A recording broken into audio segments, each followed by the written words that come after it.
Hi guys, and welcome to this video, a quick basic introduction of Logic's Drummer engine and how to use Logic's Drummer to create a drum track within Logic Pro X. First of all, you'll want to select a new instance of Logic, a new track, and select Drummer. In the details drop down, you'll want to select whichever genre you are, your preferences or what you're working within, so rock, alternative, songwriter, R&B, electronic, hip-hop or percussion. Logic gives you a few different options. I'm going to select alternative for this demonstration. But within alternative or within any of the genres, you have a number of drummers that you can choose. Using the library tab in the top left-hand corner of Logic, you can scroll between the styles and then between the drummers. Logic will give you a handy little blurb of that drummer's style.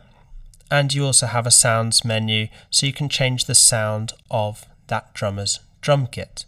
You'll notice that every time I click on a different drummer in the library tab, the region that Logic has already been populated with, the drummer region, will change to coincide with the beats that that drummer plays.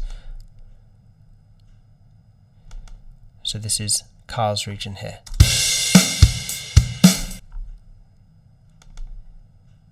Ian's here.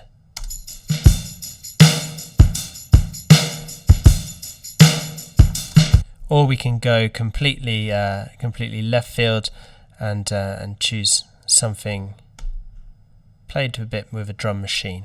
So Leah, the tech house producer.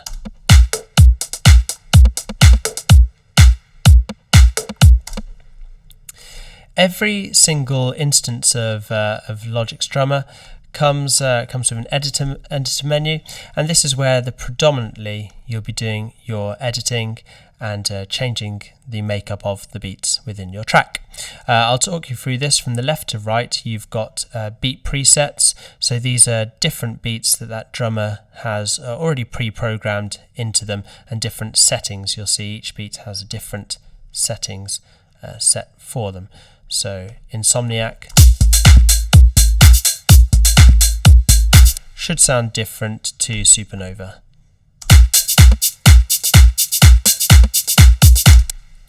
You've then got the XY pad. The XY pad changes the loudness, complexity, simplicity or softness of your yellow drummer region. If we move the dot on the XY pad, you should see live the yellow drummer region changing to something more simple and softer, or to something simple but still loud. Let's change it back. Further on the right side of the editor window, you've got the options for which instruments are going to be included within this region, and the extent to which those instruments are going to play. So at the moment we've got quite a few kick drums in there, no snare drum and no claps. Let's add in a snare drum, and you can already see the changes being made within the region as you follow it live. Let's take the amount of kicks and snares down and increase the tambourines and shakers. In fact, not the tambourines because they're blacked out, but the hi-hat and the shaker.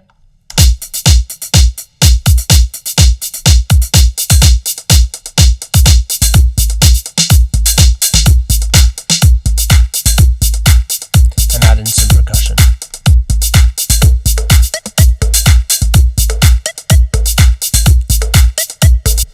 On the right hand side we can add fills and a bit of swing. Fills, first of all, are something that drummers tend to use to transition between areas of the song. Small rolls. Let's add in a few here and see how they affect our region.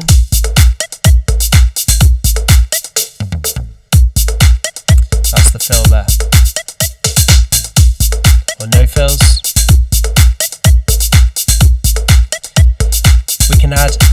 We can add swing to the region. Swing is like a humanizing function.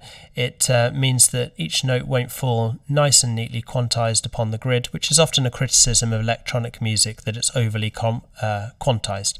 So we can add in a little bit of swing to the piece as well, add in a couple of fills.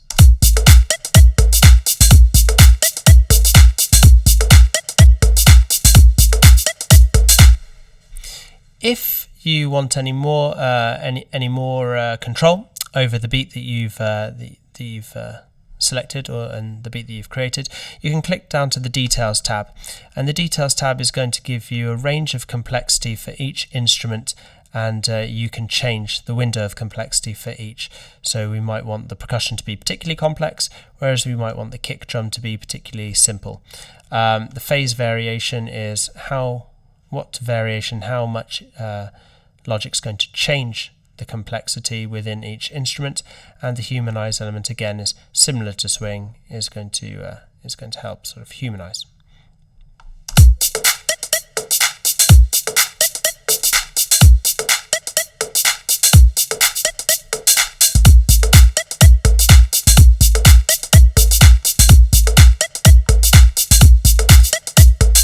As you can see, you can edit this all live whilst listening to the track itself, which is a really cool tool. If you want to create another region now of the drum track, extending your track, you can click the plus button at the side of your drummer region. This is going to create a second region, and that second region, when highlighted, can be edited in a completely different way to the first, and completely separately. So there you would have a different section to this section.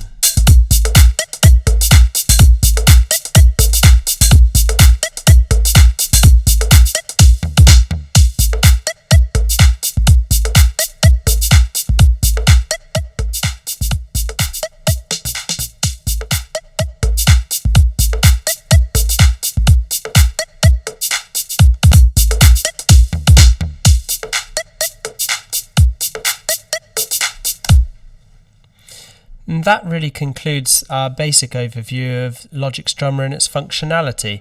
The next thing that I'd like to go into very quickly is how to use that within a track, how to structure and plan to create a track using Logic's Drummer and populate your track with drummer regions. So if you click the Show and Hide Global Tracks tab in Logic Pro X, you'll see the arrangement markers option. If you add in arrangement markers to your Logic timeline, you can see it'll populate it with things like an introduction, a verse, a chorus, a bridge perhaps, and then an outro. We can change any of these, so we can have the piece starting with an intro but moving straight into a chorus. We can change the chorus then to a verse, and however we want to customize this piece to be. We can also customize the length of each region, so we can make the intro a lot shorter, the chorus a lot longer, and so on. Now, on the drummer track, if you right click on the blank area in the timeline and click Populate with Drummer Regions, what Logic's going to do is it's going to fill in our arrangement with different settings for each of the regions. So we've got the intro region, the chorus, the verse which is different to the bridge, which is different to the outro. And the really cool thing with this is we can edit it all live.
And that concludes today's video. an overview and basic introduction to Logic's Drummer engine.